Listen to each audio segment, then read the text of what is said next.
بسم الله الرحمن الرحيم.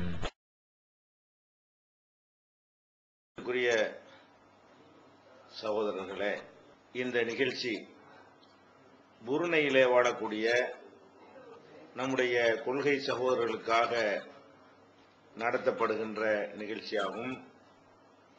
இந்த சின்ன உரைக்கு பிறகு அங்கிருந்து சகோதரர்கள் கேட்கக்கூடிய கேள்விகளுக்கு விடையளிக்கும் நிகழ்ச்சி இது. இந்த நிகழ்ச்சியிலே பொருளாதாரத்தை திரட்டுவதிலே நாம் பேண வேண்டிய ஒழுங்குகளை பற்றி, ஹலால் ஹராமை பேணி நடந்து கொள்ள வேண்டும் என்பதை பற்றி ஒரு சிறிய உரை நிகழ்த்துமாறு கேட்டிருக்கிறார்கள். இஸ்லாத்தை பொறுத்தவரை பொருளாதாரம் திரட்டுவதை பற்றி மற்ற மார்க்கங்கள் சொல்வது போன்ற ஒரு நிலைப்பாட்டை இஸ்லாம் எடுக்கவில்லை. பொருளாதாரம் என்பது கடவுளை நெருங்குவதற்கு தடையாக இருக்கும். பொருளாதாரத்தில் ஆசைப்படக்கூடாது, எல்லா ஆசைகளையும் துறந்து விட வேண்டும், எந்த விதமான சொத்து சுகங்களையும் சேர்த்துக் கொள்ளக்கூடாது. இப்படி இருப்பவர்கள்தான் ஆன்மீகத்திலே உயர்ந்த நிலையை அடைய முடியும் என்பது பெரும்பாலான மதங்களிலே சொல்லப்படுகிற கோட்பாடாக இருக்கிறது. சாதாரண பொதுமக்கள் பொருளாதாரத்தை திரட்டிக்கொள்ள அந்த மதங்கள் அனுமதித்தாலும் ஆன்மீக பாட்டையிலே உயர்ந்த நிலையை அடைய விரும்பக்கூடியவர்கள் பொருளாதாரத்திலிருந்து தூரமாக விலகி இருக்க வேண்டும் என்று மற்ற மதங்கள் எல்லாம் சொல்லுகின்றன. ஆனால் இஸ்லாத்தை பொறுத்தவரைக்கும் பொருளாதாரம் திரட்டுவதை பற்றி ஆர்வமூட்டக்கூடிய வகையில்தான் இந்த மார்க்கம் நமக்கு தரப்பட்டிருக்கிறது. நம்ம மார்க்கத்தில் உள்ள ஏராளமான கடமைகளை கூட பொருளாதாரம் இருந்தால்தான் செய்ய முடியும் என்ற அளவுக்கு நம்ம மார்க்கத்தில் பல கடமைகள் இருக்கின்றன. ஜகாத் என்ற ஒரு கடமை இந்த மார்க்கத்தில் இருக்கிறது. பொருளாதாரமே கூடாது என்ற ஒரு நிலை இருந்தால் ஜகாத்துங்கிற இந்த பேச்சுக்கு இடமே இருக்காது. அப்ப ஜகாத்து கொடுக்க வேண்டும், தானாக விரும்பி தர்மங்கள் செய்ய வேண்டும். அதுபோல சில வணக்க வழிபாடுகளை செய்ய முடியவில்லை என்று சொன்னால் அதற்காக கஃபாரா என்று சொல்லக்கூடிய பரிகாரம் செய்ய வேண்டும். இதெல்லாம் பணம் இருந்தா தான் முடியும். 60 ஏழைக்கு உணவு கொடுக்க வேண்டும், உடை கொடுக்க வேண்டும் என்றெல்லாம் இதை செய்வதாக இருந்தால் இதற்கெல்லாம் பொருளாதாரம் தேவை. அதே போல ஒருவர் சத்தியம் செய்து முறித்து விட்டார்னு சொன்னா அதுக்கும் ஒரு பரிகாரம் மார்க்கத்தில் சொல்லப்பட்டிருக்கு. அதுலயும் கூட பொருளாதாரம் சம்பந்தப்படுவதை நீங்கள் பார்க்கலாம். ஹஜ் என்ற கடமையை நிறைவேற்றுவதற்கு கூட அந்த மக்காவாசிகளை தவிர மற்றவர்கள் ஹஜ் செய்வதாக இருந்தால் அதற்கும் கூட பொருளாதாரம் இருந்தால்தான் சாத்தியமாகும். இப்படி நிறைய விஷயங்கள் அதையெல்லாம் செய்வதாக இருந்தால் பள்ளிவாச கட்டினால் இன்னென்ன மாதிரி நன்மை என்று மார்க்கத்தில் சொல்லப்பட்டிருக்கிறது. இதை எப்ப செய்ய முடியும்? நம்மிடத்தில் பொருளாதாரம் இருந்தால்தான் பள்ளி வாசல் கட்டுவதற்காக நம்முடைய பணத்தை வாரி இறைக்க முடியும். அதே போல இந்த மார்க்கத்தில் சொந்த பந்தங்களை கவனிக்க வேண்டும், பெற்றோரை கவனிக்க வேண்டும், மனைவிக்கு உரிய செலவினங்களை கொடுக்க வேண்டும், பிள்ளைகளை நல்ல முறையில் வளர்க்க வேண்டும், அவர்களுக்கு தேவையானதை செய்து கொடுக்க வேண்டும். இப்படியெல்லாம் சில சமூகத்துக்கு செய்ய வேண்டிய கடமைகளும் கூட மார்க்கத்தில் இருக்கிறது. இதை செய்வதற்கும் பணம் இருந்தால் தான் முடியும். ஒண்ணுமே இல்லை என்று சொன்னா தாய் எப்படி கவனிப்பது, தந்தை எப்படி கவனிப்பது, நம்ம பிள்ளைகளை தான் எப்படி நம்ம வளர்ப்பது, மனைவியை எப்படி கவனிப்பது? அப்ப இந்த எல்லாம் மார்க்கம் கடமையாக்கி இருப்பதில் இருந்த பணம் என்பது, பொருளாதாரம் என்பது ரொம்ப ஒரு அவசியமான ஒரு விஷயம் என்று இந்த மார்க்கம் கருதுகிறது. ஒருவர் இறந்து விட்டார்னு சொன்னா அவருடைய சொத்துக்களை வாரிசுகள் எப்படியெல்லாம் பங்கு போட வேண்டும் என்பதற்கு கூட ஒரு சட்டம் மார்க்கத்தில் இருக்கிறது. அப்ப பொருளாதாரத்துக்கு ஒரு முக்கியத்துவம் கொடுக்கலன்னு சொன்னா செத்து போயிட்டா இன்னொன்னு எடுத்துட்டு போங்க அப்படிங்கிற மாதிரி இந்த மார்க்கத்தில் விடப்பட்டு இருக்கும். ஆனால் இந்த மார்க்கத்தில் அதை கூட அல்லாஹ் எப்படி சொல்றான்னு கேட்டா, இன் தரக்க ஹைரன், ஒருவன் செல்வத்தை விட்டு சென்றால் அப்படின்னு சொல்ற இடத்துல அந்த செல்வம்ங்கிற வார்த்தைக்கு அல்லாஹ் பயன்படுத்தினது ஹைர் என்ற சொல்லு. ஹைரண்டா நல்லது. பொருளாதாரத்தை விட்டு சென்றால் என்று சொல்வதற்கு பதிலாக உங்களில் யாராவது நல்லதை விட்டு சென்றால் அதை இன்னென்ன மாதிரி நீங்க அதை பகிர்ந்து கொள்ளுங்கள், பங்கு வைத்துக் கொள்ளுங்கள் என்று திருக்குர்ஆன் சொல்லுகிறது. அப்ப இந்த மாதிரி பொருளாதாரத்தை பொறுத்த வரைக்கும் இன்னும் சொல்ல போனால் ஜும்மா தொழுகை வெள்ளிக்கிழமை இருக்கிறது. அதுல இன்னைக்கு உலகம் பூரா ஒரு முழு நாள் விடுமுறை அளித்திருக்கிறார்கள். ஒரு நாளைக்கு எந்த விதமான உழைப்பும் செய்யக்கூடாது, முழுமையாக ஓய்வாக இருக்க வேண்டும் என்று எல்லா நாடுகள்லையும் எல்லா சமயங்கள்லையும் ஓய்வு என்பது வாரத்தில் ஒரு நாள் கட்டாயம் என்று ஆக்கி வைத்திருக்கிறார்கள். ஆனால் இஸ்லாத்தை பொறுத்த வரைக்கும் அந்த மாதிரி கூட ஆக்கவில்லை. வெள்ளிக்கிழமை இன்றைக்கு உங்களுக்கு பாங்கு சொல்லப்பட்டால் நீங்க வியாபாரத்தை விட்டுருங்க. தொழுகை முடிந்து விட்டது என்று சொன்னால் இதா நூதிய லிஸ்ஸலாத்தி மின் யௌமில் ஜும்ஆ, வெள்ளிக்கிழமை தொழுகைக்கு அழைக்கப்பட்டால் நீங்க அல்லாஹ்வுடைய திக்ருக்கு அல்லாஹ்வை நினைவு கூறுவதற்காக விரைந்து செல்லுங்கள். ஃபைதா குலியத்தி ஸலாத், தொழுகை முடிந்து விட்டது என்று சொன்னால் ஃபன்தஷிரு ஃபில் அர்லி வப்தகு மின் ஃபضலில்லாஹ், பூமியிலே பறந்து திரிந்து அல்லாஹ்வுடைய அருளை நீங்கள் தேடுங்கள். அப்ப நமக்கு இந்த பொருளாதாரம் திரட்டுவதற்கு தடுக்கப்பட்ட நேரத்தை பாத்தீங்கன்னா பாங்கு சொன்னதுல இருந்து தொழுகை முடிகிற வரைக்கும் தான். இந்த சின்ன டைம் மட்டும் நீங்கள் கட்டாய விடுமுறை அளித்தால் போதும். முடிஞ்சா ஒரு நாள் கூட விடுமுறை எடுத்துக்கலாம், அது ஒரு விஷயம். விடுமுறைங்கிறத கட்டாயம் கூட அல்லாஹ் எவ்வளவு குறுகிட்டான். பாங்கு சொன்ன உடனே எல்லாத்தையும் நிப்பாட்டி போடுங்க, சம்பாதிக்காதீங்க. தொழுகை முடிஞ்சோன்னு ஓடுங்க. நிறைய பேர் அல்லாஹ்வுடைய அருளை தேடுங்கள் அல்லாஹ் சொல்றான். பொருளாதாரத்தை தேடுவதை பற்றி சொல்லும் பொழுது அல்லாஹ்வுடைய அருளை தேடுங்கள். அப்ப இந்த மாதிரி பொருளாதாரத்தை பொறுத்த வரைக்கும் மற்ற மதங்கள்ல சொல்ல மாதிரி அதை வெறுத்து ஒதுக்கக்கூடிய வகையில் நம்முடைய சித்தாந்தம் நம்முடைய கோட்பாடு அமைக்கப்படவில்லை. இதை முதல்ல நம்ம நிறுத்தி கொள்ள வேண்டும். அதே நேரத்தில் இன்னொரு அம்சம் இருக்கிறது. உலகத்தில் இப்படி ஒரு சாரார் இருக்கிறாங்களா, இன்னும் ஒரு நிலை எடுத்து பார்த்தீங்கன்னு சொன்னா பொருளாதாரத்தை பொறுத்த வரைக்கும் அதுதான் வாழ்க்கை. ஒருத்தன் பொருளாதாரமே வேணாங்கிறான் ஒரு சாராரு. இன்னொரு சாரார் என்ன சொல்றான்னு கேட்டா வாழ்க்கைனால பொருளாதாரம் தான், பொருள் முதல் வாதம் அதுக்கு சொல்லுவாங்க. பொருள் தான் முதலானது வைக்கக்கூடிய வாதம். குறிப்பாக இந்த காம்ரேடுகள் எல்லாம் வந்த பிறகு அவங்களும் அந்த பொருளை தான் முதலடியாக வைத்து பேசிக் கொண்டிருக்கிறார்கள்.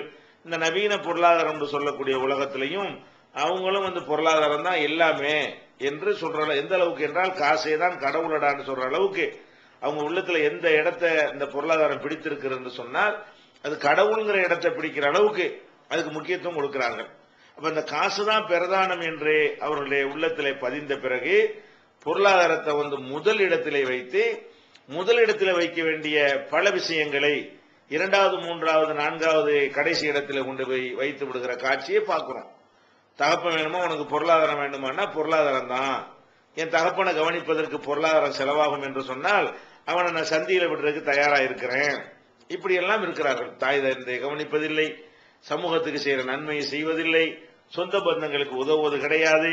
அவங்களுடைய உள்ளத்துல எது பெரிது என்று சொன்னால் சொந்த பந்தங்களை விடவும் பணம் பெரிதானது என்று இன்னொரு பக்கத்துல பணம் தான் எல்லாமே என்கிற அளவுக்கு என்ன செய்யறாங்க, முக்கியத்துவம் கொடுக்கிறார்கள். ஏழ்மையாக இருக்கும் பொழுது எப்படியெல்லாம் மக்களோடு நெருங்கி இருந்தார்களோ செல்வம் வந்த பிறகு அந்த மக்களை எல்லாம் உதறி எறிந்து விட்டு இந்த பணக்காரர்கள்ங்கிற அந்த வட்டத்தோடு மாத்திரம் தங்களுடைய உறவை சுருக்கி கொள்ளக்கூடிய காட்சியையும் நம்ம உலகத்துல பார்க்கிறோம். இந்த மாதிரி உள்ளவர்கள் பொருளாதாரத்தை சம்பாதிப்பதற்கும் எந்த விதமான நெறிமுறைகளையும் வைத்துக் கொள்வது கிடையாது, செலவழிப்பதற்கும் எந்த விதமான நெறிமுறையும் இவர்களுக்கு கிடையாது. பொருளாதாரத்தை சம்பாதிக்கணும், அவ்வளவுதான். எப்படி சம்பாதிப்போம், எப்படி வேணாலும் சம்பாதிப்போம். பொருளாதாரத்தை செலவழிச்சு அனுபவிக்கணும், எப்படி அனுபவிக்க எப்படி வேணாலும் அனுபவிப்போம். அப்ப இந்த மாதிரியாக இந்த கடைசியில ஒரு சாரார் அந்த கடைசியில ஒரு சாரார் இருந்து கொண்டு வேணான்னு சொல்லிக் கொண்டிருக்கிறார்கள். இந்த கடைசியில ஒரு சாரார் நின்று கொண்டு பொருளாதாரத்தான் ஃபர்ஸ்ட், கடவுளை கூட மறந்துடலாம், வணக்க வழிபாடு கூட மறந்துடலாம், எல்லா விதமான நல்ல விஷயங்களை கூட நம்ம மறந்து விடலாம், நமக்கு பணம் வேணும், அது எந்த வழியில் கிடைத்தாலும் யார் பாதிக்கப்பட்டாலும் எவ்வளவு பெரிய அநியாயம் செய்தாலும் நமக்கு பணம் வேண்டும் என்று சொல்லக்கூடிய நிலையிலும் ஒரு சாரார் இருக்கிறார்கள். இஸ்லாத்தை பொறுத்த வரைக்கும் இந்த ரெண்டுக்கு நடுவுல நின்று கொண்டு நெறிப்படுத்துகிறது. பொருளாதாரம் வேணான்னு சொல்றது தப்புன்னு சொல்லுது, பொருளாதாரம் தான் எல்லாம் அதுதான் ஃபர்ஸ்ட் என்று சொல்வதையும் இஸ்லாம் நிராகரிக்கிறது. பொருளாதாரம் வேணும், ஆனால் அதை தேடுவதற்கு சில நெறிமுறைகளை வைத்துக் கொள்ள வேண்டும். பொருளாதாரத்தை அனுபவிக்க வேண்டும், அது அனுபவிப்பதற்கும் கூட செலவழிப்பதற்கும் கூட சில நெறிமுறைகளுக்கு உட்பட்டு தான் நீங்கள் செலவழிக்க வேண்டும் என்று இந்த மார்க்கம் காசு பணத்தை தேடுவதை குறித்து இப்படி நடுநிலையில் இருந்து கொண்டு தெளிவான ஒரு வழிகாட்டுதலை நமக்கு தந்திருக்கிறது. இஸ்லாத்துல எல்லாமே இப்படி நடுநிலையா தான் இருக்கு. எக்ஸ்ட்ரீமா அந்த கடைசிக்கு இந்த கடைசிக்கும் போகக்கூடிய வகையில் இஸ்லாத்தினுடைய எந்த ஒரு சட்டமுமே இருக்காது.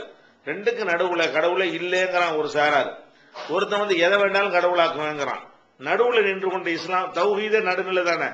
தௌஹீது தான் என்ன இருக்கு, கரெக்டா நடுவுல நிக்கக்கூடிய கரெக்டான கருத்து என்ன, எல்லாம் கடவுளுங்கிறதும் தப்புப்பா, கடவுளை இல்லைங்கிறது தப்பு. ஒருத்தன் இருக்கிறான் சூப்பர் பவர் இருக்கிறாங்கிற ஒத்துக்க என்று ரெண்டுக்கு நடுவுல நின்று கொண்டு எப்படி இஸ்லாம் வந்து தௌஹீத வந்து நடுவுல நின்று சரியான பாதையை மக்களுக்கு சொல்லி தருகிறதோ அந்த மாதிரிதான் பொருளாதார விஷயமாகவும் நமக்கு சரியான பாதையை இந்த மார்க்கம் சொல்லி தருகிறது. அப்ப இஸ்லாம் என்ன சொல்கிறது என்று சொன்னால், நீ பொருளாதாரத்தை தேடலாம், தேடுவதாயிருந்தால் அது வந்து உன்னை படைத்த இறைவனாகிய நான் எதையெல்லாம் உனக்கு அனுமதித்து இருக்கிறேனோ அந்த வழியில மட்டும்தான் நீ தேட வேண்டும். பொருளாதாரத்தை தேடுகிறோம் என்பதற்காக வேண்டி நான் வகுத்திருக்கிற நிபந்தனைகளை நீ மீறக்கூடாது, அந்த விதிமுறைகளை வந்து எதிர்த்து நீ பொருளாதாரத்தை திரட்டக்கூடாது என்று இஸ்லாம் மார்க்கம் கட்டளை எடுக்கிறது. இப்ப எதெல்லாம் மார்க்கத்தில் தடுக்கப்பட்டதாக இருக்கிறதோ அந்த வழியில் பொருளாதாரத்தை திரட்டுவதுதான் ஹராமு. ஹராமான வழியில் பொருளாதாரத்தை திரட்டுதல் என்ற ஒரு கருத்தில் சொல்லப்படுகிறது.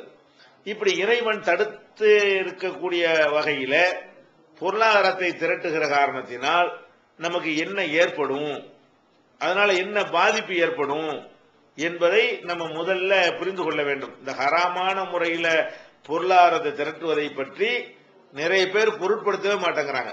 நம்ம சம்பாதிக்கிற சம்பாத்தியம் ஹராமா ஹலாலா, அதெல்லாம் இந்த சம்பாத்தியம் கிடைக்குதா, இதுதான் நம்ம மக்களுடைய அதிகமான பேருடைய பார்வையாக இருக்கிறது. முஸ்லிம்களும் இதுல வந்து விதிவிலக்கு கிடையாது.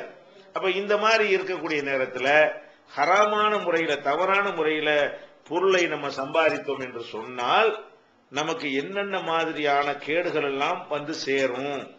மறுமை வாழ்க்கையில இந்த உலகத்துல, மறுமை வாழ்க்கை மாத்திரம் இல்ல இந்த உலகத்துல கூட நமக்கு எந்த மாதிரியான பாதிப்புகளை எல்லாம் நம்ம வந்து அடைய வேண்டி வரும் என்பது நம்ம என்ன செய்யணும், சிந்திக்க கடமைப்பட்டிருக்கிறோம்.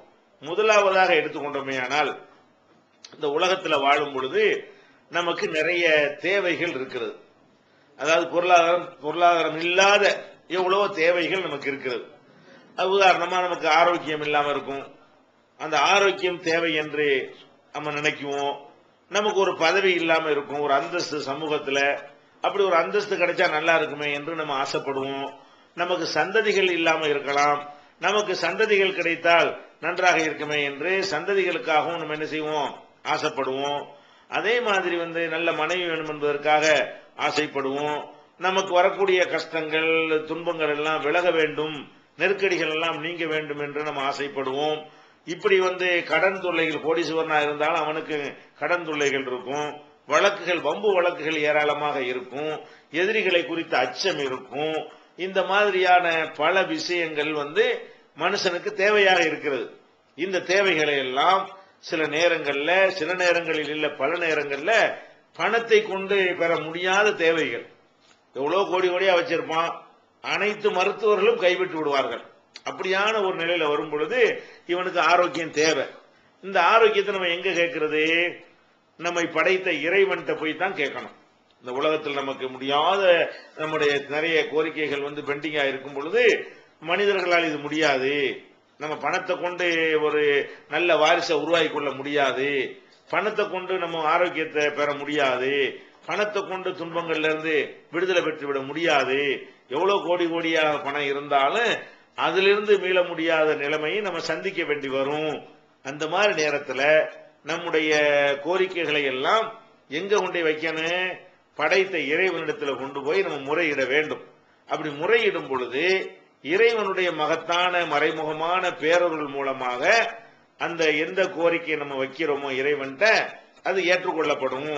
அது ஒரு சுமை தாங்கி மாதிரி. பிரார்த்தனை என்பது, துவா என்பது நம்முடைய எல்லா சுமைகளையும் அப்படி இறக்கி இறைவன் தலையில வைத்து விடுவது, இறைவன் கையில கொடுத்து விடுவது, நம்ம சுமையே இல்லாதவர்களா ஆகிக் கொள்வது. ஒரு டானிக்காக எது இருக்கிறது, துவா என்பது இருக்கிறது. அதுபோக அல்லாஹ்வும் நினையாபுரத்துல நம்முடைய தேவைகளை பூர்த்தி செய்தும் தருவான்.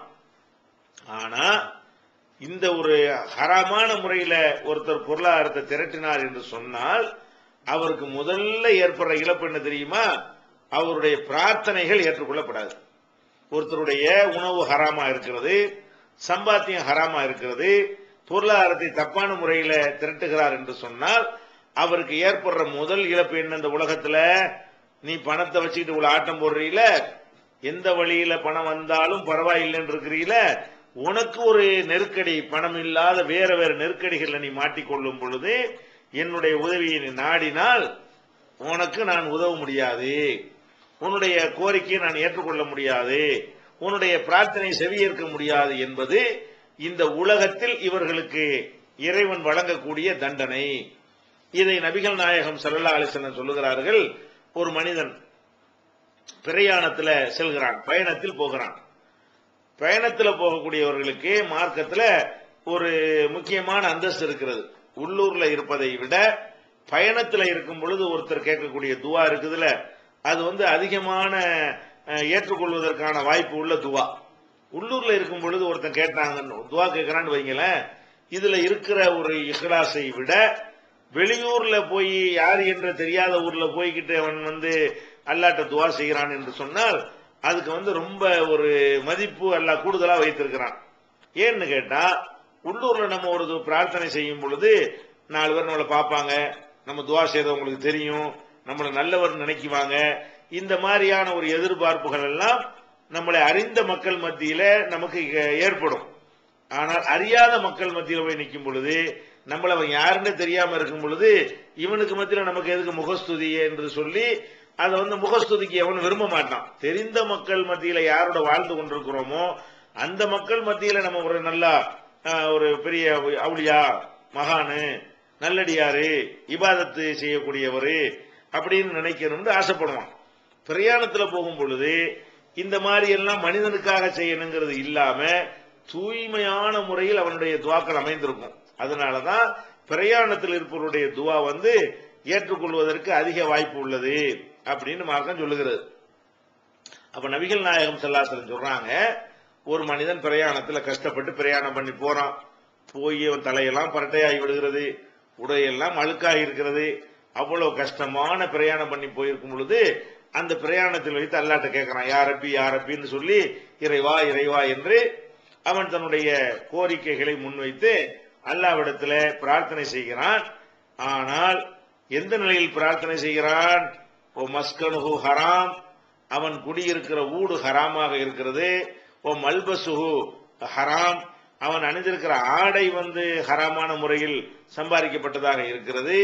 அது மாதிரி உதிய பில் ஹராம், ஹராம கொண்டு அந்த உடலை வளர்த்திருக்கிறான்.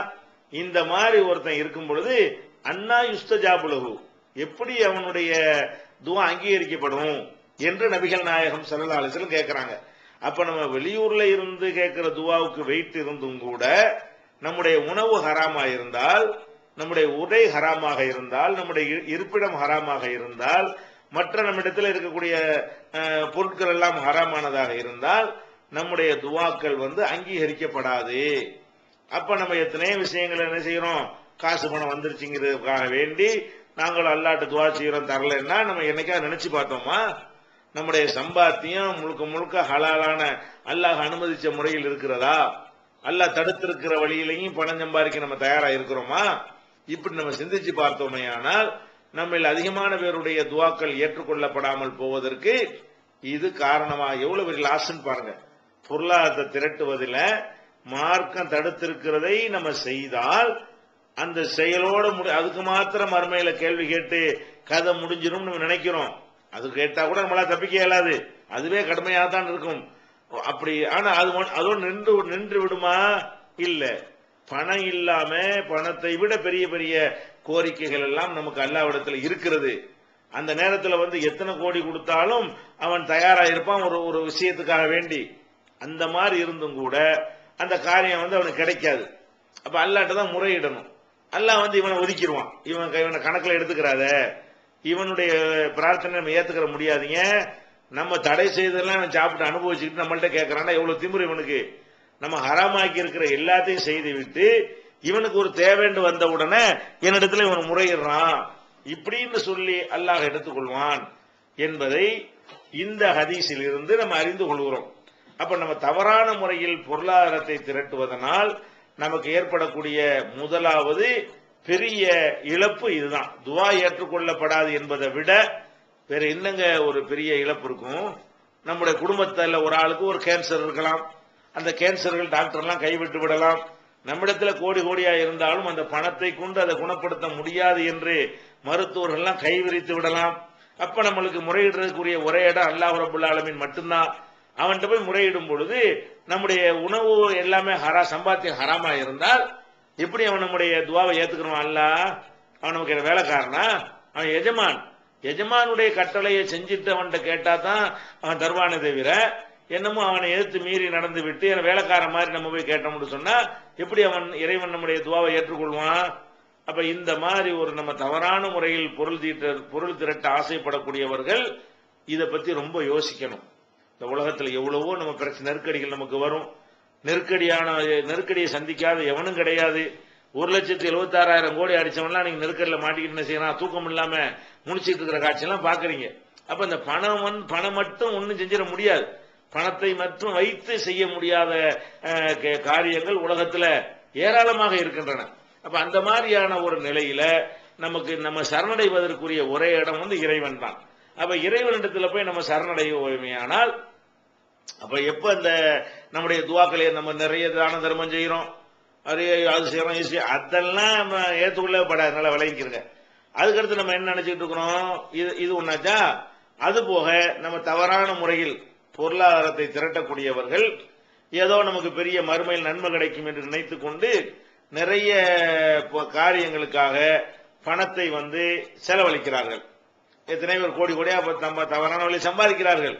சம்பாதித்து விட்டு அவங்க என்ன செய்யறாங்கன்னா பள்ளிவாசல கொடுக்கிறோம், மதரசா கொடுக்கிறோம், அது கொடுக்கிறோம், இது கொடுக்கிறோம் என்று சொல்லி பல காரியங்களுக்கும் அவர்கள் பொருளாதாரத்தை செலவழிக்கிறார்கள். செலவழிச்சா அதுக்கு நன்மை கிடைக்குமா? இரண்டாவது லாஸ். ஹராமான முறையில் சம்பாதிக்கக்கூடியவர்களுக்கு ஏற்படக்கூடிய இரண்டாவது இழப்பு என்ன? அவர்கள் செய்கிற நல்லறங்கள் எல்லாம் இறைவனிடத்தில் நன்மையற்றதாக ஆகிவிடும். அதுக்கு எந்த விதமான ஒரு நன்மையும் அவர்களுக்கு என்ன செய்யாது? கிடைக்கவே கிடைக்காது. ஏன்? அவன் அல்லாஹ் சொல்லக்கூடிய வகையில் அது சம்பாதிக்கப்பட்டு இருக்க வேண்டும். அல்லாஹ்வுடைய ரசூல் அனுமதித்திருக்கிற வகையில் அந்த சம்பாத்தியம் அமைந்திருக்க வேண்டும். அப்படி இல்லாமல் இந்த சம்பாத்தியம் இருக்குமையானால் நம்ம செய்கிற நல்லறங்கள் எல்லாம் பொருளாதாரத்தை கொண்டு செய்கிற நல்லறங்கள். நம்ம ஹஜ்ஜி செய்யறோம், ஹஜ்ஜிக்கு செலவழிக்கிற காசு ஹராம். அப்புறம் எப்படி அந்த ஹஜ்ஜி செஞ்சதா ஆகும்? அப்ப செஞ்சு செய்யாம தானே ஆகுது. நம்ம செய்யற ஹஜ்ஜிக்கு நன்மை கிடையாது, நம்ம கொடுக்கிற ஜக்காத்துக்கு நன்மை கிடையாது. உலக சட்டத்திலிருந்து தப்பித்துக் கொள்ளலாம். ஒரு இஸ்லாமிய அரசாங்கம் இருந்து ஜக்காத்தை கட்டாயமாக வசூல் பண்ண நினைக்கும் பொழுது நம்ம ஹராம கொடுத்தாலும் சரி ஹலால கொடுத்தாலும் சரி அந்த பணத்தை கொடுத்துட்டோம் என்று சொன்னால் ஜக்காத்திலிருந்து உலகத்துல கேட்க மாட்டாங்க, தப்பித்துக் கொள்ளலாம். அது வேற விஷயம். மறுமையில் அதுக்கு ஏதாவது கிடைக்குமா? ஜக்காத்து கொடுத்ததற்காக வேண்டி அதற்கு கிடைக்க வேண்டிய கூலி மறுமையில் கிடைக்குமா என்றால் நிச்சயமாக கிடைக்கவே கிடைக்காது. ஏன்? இன்னமா யதகப்பலுல்லாஹு மினல் முத்தகீன். முத்தகீன்கள் இறையச்சம் உடையவர்களிடம் இருந்துதான் அல்லாஹ் என்ன செய்வான்? ஏற்றுக்கொள்வான். அதே மாதிரி ரசூல் ஸல்லல்லாஹு அலைஹி வஸல்லம் சொல்றாங்க, லா யதகப்பலுல்லாஹு மின் கலூலின். மோசடி செய்தவனிடமிருந்து எந்த ஒரு நல்ல காரியங்களையும் அல்லாஹ் ஏற்றுக்கொள்ள மாட்டான். உதாரணத்துக்கு சொல்லி காட்டுகிறாங்க. அப்ப இரண்டாவது நமக்கு என்ன நஷ்டம் ஏற்படுகிறது என்று சொன்னால், நம்ம அந்த பணத்தை எத்தனை பள்ளிவாசல் கட்டுறது கேட்டிருப்போம், கொடுத்திருப்போம். ஒரு அனாதைக்கு எத்தனையோ உதவி செஞ்சிருப்போம், ஒரு ஏழை குமருக்கு கல்யாணத்துக்கு உதவி செய்திருப்போம், இப்படி எத்தனையோ ஒரு வீடு கட்டி கொடுத்திருப்போம், படிப்புக்கு உதவி செஞ்சிருப்போம். ஆனா சம்பாத்தியம் ஹராமா இருக்கும். 1 கோடி ரூபாய் ஹராமா சம்பாதிச்சுட்டு 50 லட்சம் ரூபாயை நம்ம நல்ல காரியத்துக்கு செலவழிச்சாலும் சரிதான், அதற்கு மறுமையில ஒரு பைசா பிரயோஜனம் கிடையாது. இதெல்லாம் ஏத்துக்கிறவே மாட்டான்.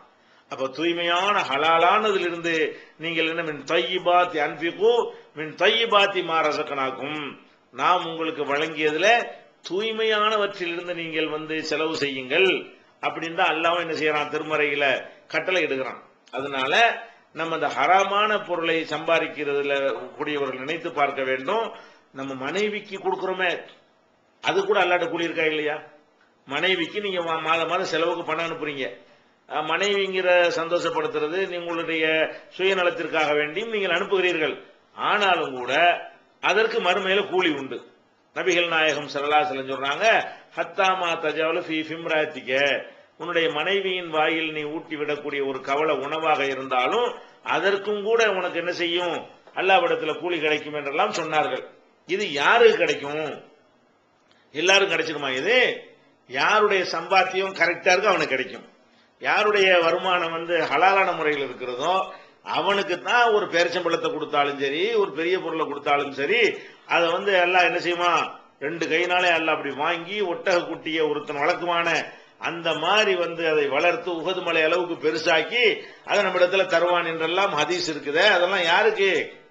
கரெக்டா சம்பாதிக்கிறவனுக்கு தான். ஹலாலான முறையில சரியான முறையில சம்பாதிக்கக்கூடிய மக்களுக்காக வேண்டி அல்லாஹ் தரக்கூடிய கிஃப்ட் தான் இது.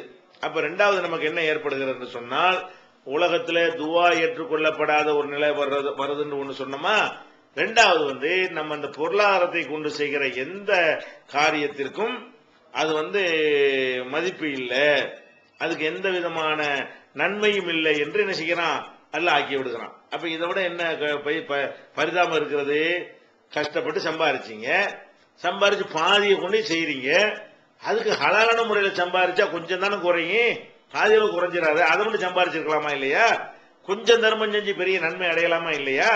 நிறைய கொள்ளையடிச்சு விட்டா போய் திருடிட்டு போய் தர்மம் செஞ்சா அது ரொம்ப தர்மம் செஞ்சது எல்லாம் பாப்பானா? இந்த பணம் எப்படி வந்துச்சுன்னு பாப்பானா? அப்ப ரெண்டாவது என்ன வரும்? ஹராமான முறையில பொருளாதாரத்தை திரட்டினோம் என்று சொன்னால் பணத்தை அடிப்படையாக வைத்து செய்கிற நம்முடைய எல்லா விதமான காரியங்களுக்கும் அல்லாஹ்விடத்திலே மதிப்பு கிடையாது, கூலி கிடையாது, அது கணக்கில் எடுத்துக்கொள்ளப்படவே படாது என்பதை கவனித்து அடுத்து நம்ம என்ன செய்ய எச்சரிக்கையாக இருக்க வேண்டும். அடுத்ததாக இறைவன் ஹராமாக்கிய விஷயங்கள் எடுத்துக்கொண்டீர்களேயானால் அதுல 95% 1-2 நமக்கு காரணம் தெரியாத விஷயங்கள் இருக்கும். அந்த பன்றி ஹராம்னு இருக்கிறது, இந்த மாதிரி 1-2 விஷயங்கள் நமக்கு புலப்படாத விஷயங்கள் இருக்கலாம். பெரும்பாலும் நமக்கு ஹராமாக்கப்பட்ட 99% கூட எடுத்துக்கொள்ளலாம். அதை எடுத்துக்கொண்டு பார்த்தோமையானால் இறைவன் தடுத்திருக்கிற வழியில நம்ம சம்பாதிக்கும் பொழுது கண்டிப்பாக அது மனிதனுடைய இன்னொருத்தனுடைய உரிமை அதுல கலந்து இருக்கும். அவனுடைய உரிமையை நம்ம பறிப்போம், அவனுக்கு கேடு செய்வோம். நம்ம என்ன பணம் சம்பாதிக்க நினைச்சிடறோம், நம்ம பணம் சம்பாதிக்கிறத மட்டும் பார்க்கிறோமே தவிர இந்த பணத்தை சம்பாதிப்பதற்காக வேண்டி நம்மால் யாரோ சிலரோ அனைவருமோ நிறைய பேரோ ஒருத்தனோ பாதிக்கப்பட்டு இருப்பார்கள். உதாரணமா ஒருவன் கலப்படம் செய்கிறான், கலப்படம் செய்து ஒரு வியாபாரம் செய்து கலப்படம் இல்லாம செய்தால் எவ்வளவு லாபம் கிடைக்குமோ அதை விட ஒரு பல மடங்கு அவனுக்கு கலப்படத்தினால் கிடைக்கிறது. அவன் நிறைய கிடைக்கும் நினைக்கிறான். ஆனால் இந்த கலப்பட பொருளை வாங்கிய காரணத்தினால் எத்தனை பேர் பாதிக்கப்படுவார்கள்? சில நேரங்களில் உயிரிழப்பு கூட ஏற்பட்டுவிடும். சரியான பொருளை உட்கொள்வதற்கு பதிலாக தவறான மாத்திரையை, தவறான உணவை, தவறான குழந்தைகளுக்குரிய பாலை, தவறான ஒரு பொருளை நம்ம பயன்படுத்தி கொடுத்தோம் என்று சொன்னால், அல்லது தவறான தரத்தில் உள்ள ஒரு கலப்படத்தில் செய்யப்பட்ட ஒரு துணியை கொடுத்தோம் என்று சொன்னால் அதை வாங்கினவன் பாதிக்கப்படுவானா படமாட்டானா? கலப்பட உணவை சாப்பிட்டு வயிற்றுக்கோளாறு வரும்ல, அந்த வயிற்றுக்கோளாறுக்கு ஆளானவன்லாம் மறுமையில முறையிடுவானா மாட்டானா? இறைவா, இவனை நம்பி நான் வாங்கினேன், இவன் கலப்படம் செய்து என்னை இந்த பொருளை வித்துட்டு எனக்கு பெரிய கேடு ஏற்படுத்தினா, நேர்மையா நடக்கல. சில நேரங்கள்ல ஒரு மருத்துவத்துக்காக மருந்த கூட கலப்படம் பண்றாங்க, அதை வாங்கி சாப்பிட்டு உயிரை காப்பாத்துறதுக்கு பதிலா சைடு எஃபெக்ட உண்டாக்கி விட்டோம்னு சொன்னா அப்ப அவனும் அல்லாட்ட முறையிடுவான்ல. அப்ப நம்ம ஹராமான முறையில சம்பாதிக்கும் போது எதை கவனிக்க மாட்டோம்னா, நம்ம சம்பாதிக்கிறோமே இதனால மற்றவனுக்கு பாதிப்பு இருக்கா இல்லையான்னு கவனிக்கணுமா இல்லையா? அப்ப நம்ம கலப்படம் செஞ்சால் அதனால மக்களுக்கு பாதிப்பு இருக்கிறது. அளவு நிறுவையில் மோசடி செய்யறீங்க, அதுவும் ஹராம் தானே. 1 கிலோவுக்கு 1 கிலோ கொடுக்கணும், 1 கிலோவுக்குரிய காசை வாங்கி கொண்டு 950 கிராமோ 900 கிராமோ நீங்க கொடுத்தீர்களேயானால், அல்லது 990 கிராமோ கொடுத்தீர்களேயானால், அந்த கூடுதலாக நீங்கள் அவனுக்கு அறியாமல் அவனுடைய பொருளாதாரத்தை எடுத்து மோசடி செய்கிறீர்களா இல்லையா? அப்படி ஒரு சம்பாத்தியம் நமக்கு வந்தால் அப்ப அவன் மறுமையில கேள்வி கேட்பான்ல. அவன் இன்னைக்கு உலகத்துல அவனுக்கு தெரியாம இருக்கலாம், மறுமையில எல்லாத்தையும் நல்லா வெட்ட வெளிச்சமாக்கி பட்டியலை போட்டு விட்டுருவான். அப்ப பாதிக்கப்பட்டவனா எந்திரிச்சு என்ன செய்வான்? யாரெல்லாம் எனக்கு நானும் தான் இவன்ட்ட வாங்கினேன், எனக்கு மோசடி செய்திருப்பானே, ஆனால் எனக்குரிய நியாயத்தை வாங்கித்தான் முறையிடுவானா இல்லையா? அப்ப இந்த ஹராமான விஷயங்களை எதை எடுத்து பார்த்தாலும் சரி லஞ்சம் வாங்குறான். லஞ்சம் ஹராம் தான். லஞ்சங்கிறது என்ன? அவன் ஒரு சம்பளத்தை வாங்கி விடுகிறான். வாங்குறதுக்கு ஊழியம் செய்யறது அவனுடைய கடமை. ஒரு பக்கம் சம்பளத்தையும் வாங்கி கொண்டு அதுக்கு சேவை செய்யறதுக்கு பதிலா நம்மள்டே வந்து கேட்கிறான் என்று சொன்னால், கடமை செய்வதற்கு 2 இடத்துல கூலி வாங்குறான் என்று சொன்னால் அது ஒரு மோசடி தானே. அப்ப இதுக்கெல்லாம் கொஸ்டின் வருமா வராதா? அடுத்தவன் அதனால பாதிக்கப்படுகிறான். இப்படி அதாவது வட்டியின் மூலமாக ஒருத்தன் சம்பாதிக்கிறான் என்று சொன்னால் அது ஒரு சுரண்டலு. 100 ரூபாய் கொடுத்து 110 ரூபாய் வாங்குவது என்பது எவ்விதமான தார்மீக நெறியும் இல்லாமல் நம்ம வந்து அடுத்தவனுடைய பொருளாதாரத்தை வந்து எடுத்துக்கொள்ற ஒரு கூட்டத்தில் சேரும். அப்ப அதுவும் பாதிக்கப்படுறானா இல்லையா? அதே மாதிரி வந்து இப்படியான முறைகேடாக பொருளாதாரத்தை திரட்டுவதனால் அடுத்தவருடைய ஹக்கை நம்ம பாதிக்கிறோம். அதே மாதிரி வந்து சில வியாபாரங்கள் முறையாக செய்யற வியாபாரமா இருந்தா கூட அந்த விற்பனை செய்யப்படக்கூடிய பொருளின் காரணமாகவும் அது ஹராமாவுமா இல்லையா? ஒரு பீடி சிகரெட் விற்கிறான், முறையா தான் கரெக்டா தான் விரும்பி தான் அந்த மனுஷன் காசு கொடுத்து வாங்கிட்டு போறான், அவனை ஏமாத்தி வாங்கலை என்று சொல்லி கொண்டாலும் இந்த பீடி சிகரெட்டு, போதைப் பொருள், லாட்டரி சீட்டு, இந்த மாதிரியான பொருள்களை வைத்து ஒருத்தன் பயன்படுத்தினால் அவனுக்கு ஆரோக்கிய குறைவு ஏற்படுமா ஏற்படாதா? அவனுக்கு கேன்சர் வருமா வராதா? அவனுக்கு பலவித நோய்கள் வருமா வராதா? போதையில் அவனால் பலவிதமான சமூக கேடுகள் நடக்குமா நடக்காதா? அப்ப இந்த மாதிரி நம்ம வந்து இந்த ஹராமான முறையில் இந்த பொருளாதாரத்தை திரட்டும் பொழுது இந்த பொருள் வந்து கேடு செய்யக்கூடியதாக இருக்கு. அதனால சில ஹராமாக்கி இருக்கிறது. அப்படியும் ஹராமுக்கு அளவுகள் இருக்கா இல்லையா? அவ மனிதனுக்கு கேடு செய்யக்கூடியதை எல்லாம் நம்ம வித்தோம்னு சொன்னா இதனால் பாதிக்கப்பட்டவன் நாளைக்கு வருவானா இல்லையா? நமக்கு இந்த மாதிரி பொருளை கொண்டு பரப்புனதுக்கு பங்கு இருக்குமா இருக்காதா? சினிமா கொட்டகை மூலமா சம்பாதிக்கிறது, லாட்டரி கடை மூலமா சம்பாதிக்கிறது, இப்படியான தடை செய்யப்பட்ட வழிகளை எல்லாம் நம்ம சம்பாதித்தோம் என்று சொன்னால் அதுல வந்து மனிதனுடைய ஹக்கும் அதில் சம்பந்தப்பட்டு இருக்கும். மனிதனுடைய ஹக்கு சம்பந்தப்பட்டு இருக்குமே ஆனால் அந்த மனிதனுக்கு அல்லாஹ் நியாயம் வழங்குவானா இல்லையா? என்ன நியாயம் வழங்குவான்? அந்த மனிதனுக்கு வந்து அந்த உலகத்துல மறுமை உலகத்துல வந்து காசு பணத்தை வாங்கி திருப்பி கொடுக்க இயலாது. நான் ஒரு ஆளுக்கு 1 லட்சம் ரூபாய்க்கு ஏமாத்திருக்கேன்னு வைங்க, அப்படி ஏமாத்தி நான் மோசடி செய்து லஞ்சம் வாங்கி அல்ல கலப்படம் செய்து அவனிடமிருந்து அநியாயமாக பொருளை பெற்றிருக்கிறேன்னு வைங்க, இதுக்கு வந்து அந்த 100 ரூபாயை கொடுத்துருன்னு சொல்லுவானா? அங்க 100 ரூபாயில இருக்காத, செல்லாத, அதுக்கு வந்து மதிப்பும் இருக்காத. என்னத்தை கொடுக்கணும்? நம்ம அமல்கள் தான் நம்மளை வந்து பாதுகாக்கும். அப்ப நம்ம செஞ்ச நல்லறங்கள் இந்த ஹராமான முறையில சம்பாதிக்கிறதுக்கு முன்னாடி எவ்வளவு நல்ல காரியங்கள்லாம் செஞ்சிருப்போம்.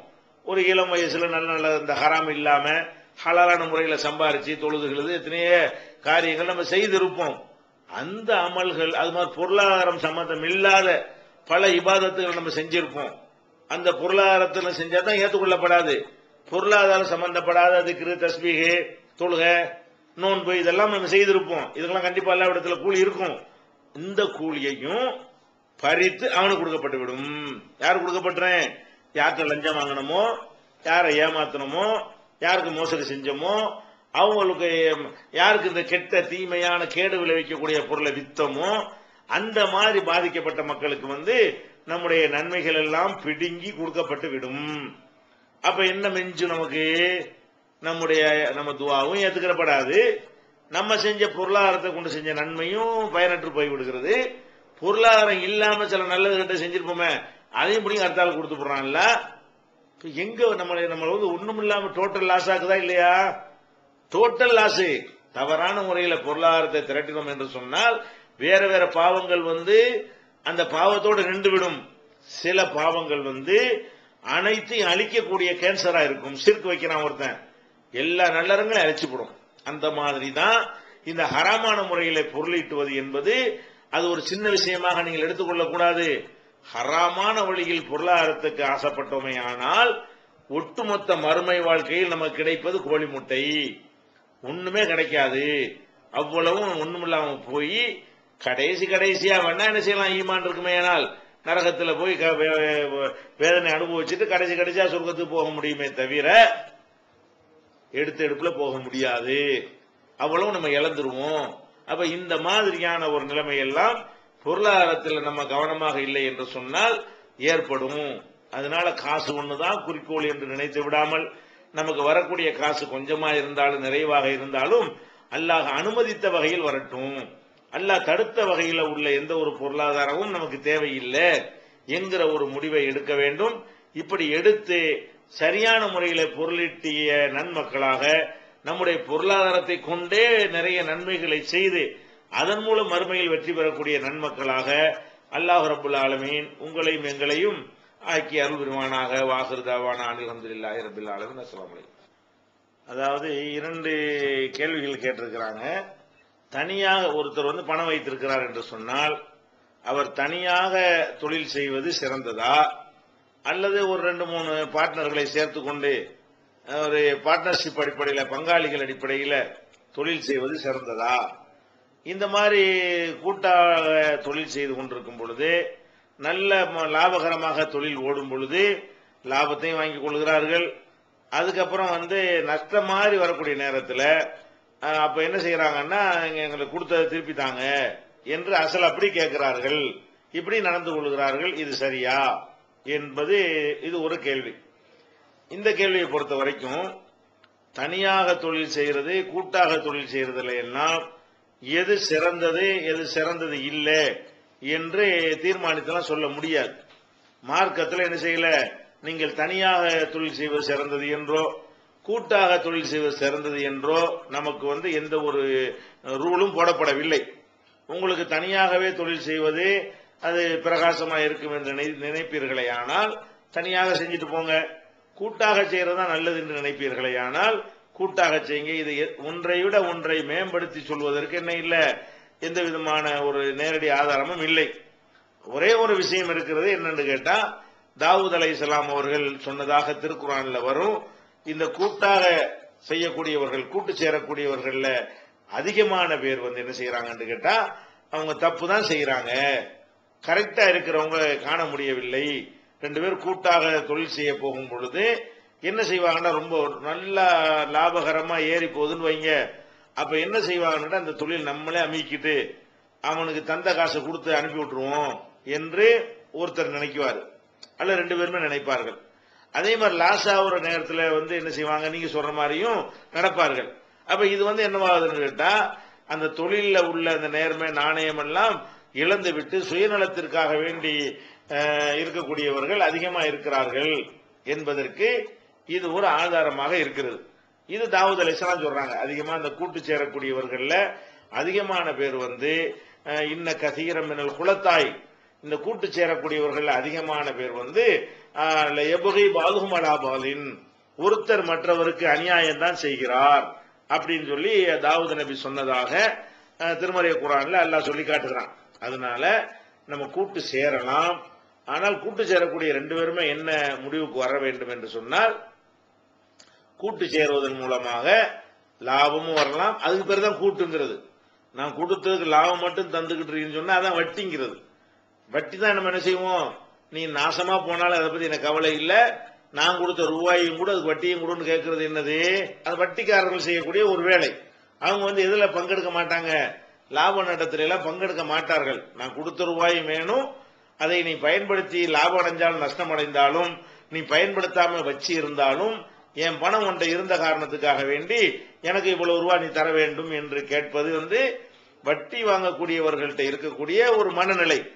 அந்த நிலை பங்கு சேரக்கூடியவர்கள்ட்ட விடக்கூடாது. வரும்போது அல்லாஹ்வுடைய பரக்கத்து இல்லாம போயிடும். அந்த தொழிலே ஒன்னு விருத்தி இல்லாம கூட போய்விடும். அல்லாஹ் உதவி செய்ய மாட்டான்.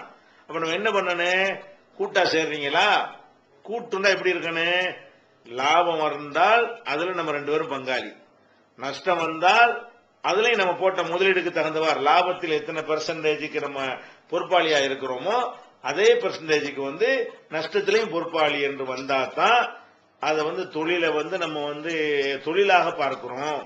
இல்லை என்று சொன்னால் மார்க்கத்தை ஏமாத்துறதுக்காக வேண்டி பங்கு என்று சும்மா சொல்லிக் கொள்றோம். லாபம் வந்தா மட்டும் வாங்கிக்கிறோம், நஷ்டம் வந்தா தரமாட்டோம் இப்ப மனசுக்குள்ள வைத்திருக்கிறோமோ அப்ப நம்ம வாங்குறது வட்டி தான். அது நம்ம சேர்ந்தது பங்கு இல்ல. நம்ம உழைக்காம ஒரு இடத்துல பணத்தை கொடுத்து விட்டு அதுக்கு வட்டியை வாங்குவது, வட்டிக்கு வேற ஒரு பெயரை சூட்டிக் கொள்வது என்றுதான் அர்த்தம். அப்ப அல்லாஹ்வுடைய அருளும் இல்லாம போய்விடும். அந்த மாதிரி தொழில் செய்யக்கூடியவர்களுக்கு என்ன இருக்காது, அல்லாஹ்வுடைய பரக்கத்து கூட இல்லாமல் போய்விடும். அதனால நம்ம லாப நட்டம் இரண்டிலும் தான் என்ன செய்யணும், பங்கு வகிக்க வேண்டும். இரண்டுக்கும் ஒரு நாங்க பொறுப்பாளி என்று ஏற்றுக்கொள்ள வேண்டும். அப்படி இருந்தா மட்டும்தான் அது வியாபாரமா ஆகும். அதெல்லாம் கவனத்தில் வைத்துக் கொள்ளுங்கள். அதே நேரத்தில் நடைமுறையில அந்த காலத்துல இப்படி தாவூது நபி காலத்துல சொல்லிட்டாங்க. நடைமுறையில பார்க்கும் பொழுது இப்ப மனிதர்கள்ட்ட பெரும்பாலும் நாணயம் நேர்மை எல்லாமே எடுபட்டு போய்விட்ட ஒரு காலத்தில் வாழ்ந்து கொண்டு இருக்கிறோம். அதே மாதிரி இந்த வட்டி இதெல்லாம் ஒரு பெரிய விஷயமே இல்லை என்று நினைக்கக்கூடிய மக்களும் அதிகமாக இருக்கக்கூடிய காலத்தில் நம்ம வாழ்ந்து கொண்டு இருக்கிறோம். உலகத்துடைய பொருளாதாரமே அதே மாதிரி தான் பயணித்துக் கொண்டு இருக்கிறது. அப்ப இந்த மாதிரி இருக்கக்கூடிய நேரத்தில் நம்ம யோசிச்சு பார்த்தோம்னு சொன்னா இந்த கூட்டு வியாபாரங்கிறது நம்ம சுதந்திரமா சரியாக ஹலாலான முறையில் நம்ம செயல்பட விடாது. அந்த கூட்டாளிகளுக்கு தகுந்தவாறு நம்ம வளைக்க வேண்டி இருக்கும், பாலிசியை மாற்ற வேண்டி இருக்கும், லாபம் கிடைப்பதற்காக வேண்டி அவனை திருப்திப்படுத்தி என்ன செய்ய வேண்டியிருக்கும், சில காரியங்களை செய்ய வேண்டி வரும் என்பதையெல்லாம் கவனத்தில் கொண்டு இந்த உலக நடைமுறை வச்சு பார்த்தோம்னு சொன்னா நம்ம தனியாக தொழிற்சை ஒரு 5 பேர்ல சேர்ந்து 5 லட்சம் ரூபாயை போட்டு செய்வதை விட நம்மிடத்தில் இருக்கிற அந்த 1 லட்சம் ரூபாயை கொண்டு நமக்கு ஏற்ற ஒரு தொழிலை செய்து கொள்வதுதான் சிறந்ததுன்னு சொல்லி மார்க் அடிப்படையில் உள்ளது கிடையாது. நான் சொல்றது என்னன்னா நடைமுறையில உங்களுக்கு நம்ம பழமொழியே சொல்வார்கள், கொள்ளையில போனாலும் கூட்டுல போகக்கூடாது அப்படின்னு சொல்லுவார்கள். அந்த மாதிரி இந்த கூட்டுல போய் சேர்ற காரணத்தினால நம்ம பார்த்த வரைக்கும் அவர்கள் சண்டையில் தான் பிரிந்திருக்கிறார்கள். கூட்டாக இருந்தவர்கள்ல ஒரு 90% பேர் எப்படி பிரிவார்கள் என்று கேட்டா அவங்களுக்குள்ள ஒரு பெரிய மோதலும் வெட்டு குத்தும் சண்டை சச்சரவும் ஜென்மப்பகையும் சாவுற வரைக்கும் மூஞ்சில முழிக்க கூடாதுங்கிற அளவுக்கெல்லாம் ஆகித்தான் இந்த காசுக்காக வேண்டி இந்த ஒரு அந்த நட்பு உறவு எத்தனை நகமும் சதையும் எல்லாம் சொல்வார்கள். அண்ணன் தம்பி எப்படி ஆகுறான், நம்ம என்ன ஏதாவது அவனா தேர்ந்தெடுத்து கொள்ளாத கூட்டு இருக்குத, இது தேர்ந்தெடுத்து கொள்ளக்கூடிய கூட்டுங்க. இன்னொரு கூட்டு என்ன, ஒரு தகப்பனுக்கு 2 ஆம்பளை பிள்ளைங்க, அவன் மூத்தா போயிடுறான், ஒரு தொழிலை வச்சுவிட்டு 2 பேருக்கும் பங்கு, இவங்க அடிச்சுக்கிறாங்களே, யாரோ எவரோ கூட்டு சேர விட்டு தள்ளுங்க, இவங்க தேர்ந்தெடுக்காம தகப்பன் வாரிசு முறையில திணிக்கப்படுகிறது கூட்டாக. அப்படி இருக்கும்போது என்ன செய்யறான்னு கேட்டா அண்ணங்காரன் தம்பியை ஏமாத்த பாக்குறான், தம்பிக்காரன் அண்ணனை ஏமாத்த பாக்குறான், அவனை கவுத்தி விட்டு நம்ம இந்த தொழில் நம்மளே வச்சுக்கணும்னு நினைக்கிறான். அப்ப நம்ம உலகம் நம்ம நினைக்கிற அளவுல இப்ப இல்ல.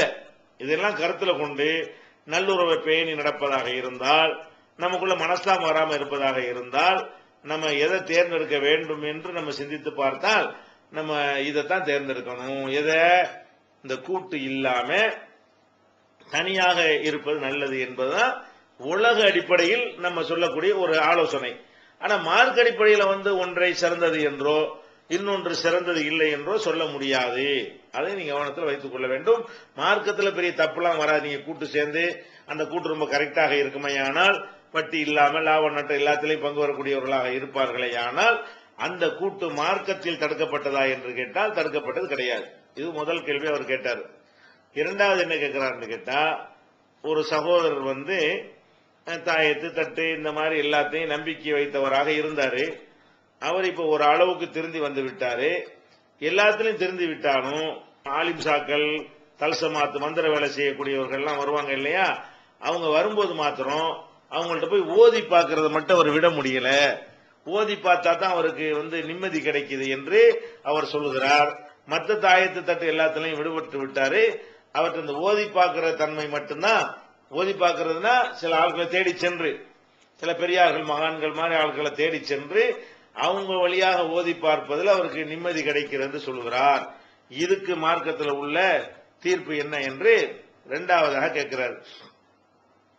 ஓதி பார்க்கறத பொறுத்த வரைக்கும் அது மார்க்கத்தில் உள்ளதுதான். ஓதி பார்க்கறது என்ன, குர்ஆன்ல உள்ள சில வசனங்களை ஓதி நம்ம கையில ஊதி தடவி கொள்வது அல்ல சும்மா ஓதி கொள்வது, இந்த மாதிரியான ஒரு காரியம் செய்வது மார்க்கத்தில் உள்ளதுதான். குர்ஆன்ல ஷிஃபாவை தந்திருக்கிறோம் என்று அல்லாஹ்வே சொல்லி காட்டுறான்.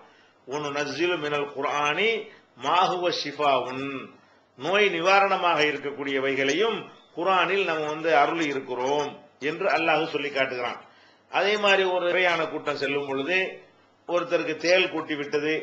அந்த தேல் கூட்டினவன் அவருக்கு அபூ சயீத் அல் குத்ரிங்கிற ஒரு சஹாபி போய் ஓதி பார்ப்பாரு. அல்ஹம்து சூரா ஓதின உடனே அவருக்கு தேல்கடி விஷம் இறங்கிரும் என்றெல்லாம் புகாரியில ஹதீஸை பார்க்கிறோம். இதை ரசூல் ஸல்லல்லாஹு அலைஹி வஸல்லம் நினைச்சிருக்கிறாங்க, வரவேற்றெல்லாம் இருக்கிறார்கள். அப்ப அந்த மாதிரி ஓதி பார்க்கிறது என்பதே மார்க்கத்துல தடுக்கப்பட்டது இல்லை. அல்லாஹ்வுடைய வசனங்களை என்ன செய்யணும், ஓதி பார்த்தால் அது ஒரு நல்ல ஒரு காரியம்தான், மார்க்கத்தில் உள்ளதுதான். அதை யாரும் தவறு என்றெல்லாம் சொல்ல முடியாது. ஆனா இந்த ஓதி பார்த்தல் என்பது முதல்ல விஷயம் என்னன்னு கேட்டா அந்த தூய்மையும் இஹ்லாசும் இருக்க வேண்டும். வெறுமனே அந்த வசனத்தை கொண்டு மட்டும் சிவா கிடைத்து விடாது. அந்த வசனத்தை ஓதக்கூடியவருக்கு என்ன இருக்கணும், ஒரு நல்ல ஒரு இஹ்லாசு தூய்மை என்று வெளிப்படையாக உள்ளத்துல உள்ளது அல்லாஹ்க்கு தான் அறிவான். வெளிப்படையாக பார்க்கும் பொழுது இவர் ஒரு நல்ல எண்ணத்துல உள்ள ஆளு அப்படின்னு அவருடைய நடவடிக்கை செயல்களை வச்சு நம்ம தெரிஞ்சுக்கிட்டோம்னு சொன்னா அவர் ஓதி பார்க்கலாம், அது தப்பு இல்லை. ஆனால் இன்னைக்கு இவர் சொல்லக்கூடிய கேள்வி கேட்கக்கூடியவருடைய நிலை என்னன்னு கேட்டா, யாரோ சில மலையாளத்திலிருந்து சில ஆளுக்கு வர்றாங்க, அவங்க ஓதி பார்த்தா அது குணமாகும், அவருக்கு இன்னும் எக்ஸ்ட்ரா பவர் இருக்கிற மாதிரியும், அவர்கள் ஓதி பார்த்தா தான் அதுக்கு நிவாரணம் கிடைக்குங்கிற மாதிரியும் ஒரு நம்பிக்கை வருது பாருங்க. அதுக்கெல்லாம் மார்க்கத்தில் அனுமதி கிடையாது. ஓதி பார்க்கறதுங்கிற சூரத்துல் பக்கராவையா ஓதி பார்க்க சொல்றாங்க. உங்களுக்கு ஓதி பார்க்கிற கத்து தந்தது என்ன, ஒரு அல்ஹம்து சூரா எல்லாருக்குமே தெரியும், ஒரு ஃபலக்கு நாசு கடைசி 2 சூரா இருக்குதுல அது அனைவருக்கும் தெரியும், குல் ஹுவல்லா அஹது சூரா எல்லாருக்குமே தெரியத்தான் செய்யும், ஆயத்துல் குர்சிங்கிற அந்த ஒரு வசனம் அது எல்லாருக்கும் தெரியும். இது மாதிரி உள்ளதான் ஓதி பார்ப்பதற்குரியது. ஓதி பார்த்தலுக்கு உரியது என்பது இப்படியான ஒரு சின்ன சின்ன சூறாக்கள் தான். இத நமக்கு ஓத தெரியுமா தெரியாதா ஃபர்ஸ்ட் பார்க்கணும். நமக்கு தெரியல அப்படின்னு சொன்னா தெரிஞ்சவர்களை ஓத சொல்றதுக்காக ஒரு அர்த்தம் இருக்கிறது. அல்ஹம்து சூரா தெரியாத முஸ்லிம் யாரு, குல் ஹுவல்லா சூரா தெரியாத முஸ்லிம் யாரு இருப்பா? நமக்கே அது தெரியும் பொழுது நாமளே ஓதிட வேண்டியதானே. நாமளே ஓதி அல்லாஹ்விடத்தில் என்ன செய்ய வேண்டியதான், சிவாவை தேடி கொண்டோமே. ஆனால் அதுக்கு மார்க்கத்தில் ஒரு அனுமதி இருக்கிறது, அது நம்மளே செய்து விடலாம். ஆனா நம்ம யார்கிட்ட போய் ஓத போறோம், அசர்த்துன்னு வர்றாருல அவர்கிட்ட ஓத போறோம். அவருக்குரிய எண்ணம் தூய்மையா இருக்குமா, நம்முடைய எண்ணம் தூய்மையா இருக்குமா? நீங்களே சிந்திச்சு பாருங்க. அவர் ஒரு பிசினஸ் மாதிரி அதை பண்றாரு, ஏமாத்துறாரு, பணம் சம்பாதிக்க தான் வர்றாரு. அவருக்கு இந்த குரான் மீது நம்பிக்கை கிடையாது, குரானை மீறுகிறாரு. அவருடைய ஒட்டுமொத்த வாழ்க்கையிலையும் குரானுடைய கட்டளையை குரான் செய்யறாரு, புறக்கணிக்கிறாரு. தாயத்து தட்டு போடக்கூடாதுதான் போடுவேங்கிறாரு. வில்லி சூனியன்னு மக்களை ஏமாத்துகிறாரு. மதுஹபை பின்பற்றுவேன்னு சொல்றாரு. அப்ப மாதிரி தர்காக்கள் எல்லாம் போவேங்கிறாரு. அவர் ஓதியும் பார்க்கிறாருன்னு சொன்னா